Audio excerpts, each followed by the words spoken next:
Hey, what's up mga kaballers? Maligayang pagbabalik sa aking channel. Halina't pag-usapan natin ang balitang Jace Johnson sa GSW next season. Handa na Golden State Warriors, nakapag-desisyon na. Tara na't pag-usapan natin yan dito sa Basketball Hotshots.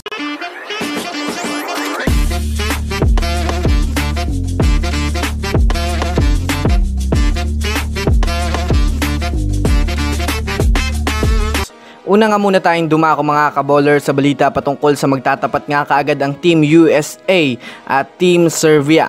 Well, inanunsyo nga po mga kaballers na maglalaban ng USA at Serbia sa kanilang group stage. Alam naman nga natin mga kaballers na dalawa nga itong team na ito sa mga powerhouse team sa World Cup at pati na rin sa Olympics. Kilala naman nga natin sa ngayon mga kaballers kung sino-sino ngayon ang mga player ng USA at kung sino naman ang pinakamabigat nilang makakabangga sa team ng Serbia. Ang USA nga po mga kaballers ay binubuo ng mga veteranong mga superstar sa liga at mga batang manlalaro na mga superstar din ngayon sa NBA. Kaya napakalaking pressure nga po mga kaballers ang bumabalot ngayon kay LeBron James at Stephen Curry, dahil kung titignan nga natin ang mabuti, super team na nga talaga ang nabuo nilang team sa NBA para makakuha ng gold sa Olympics. Habang sa Team Serbia naman mga kaballers ay Nikola Jokic nga talaga ang mabigat nilang makakabangga. Nakilala naman nga natin na siya ngayon ang pinakamalakas na big man sa NBA.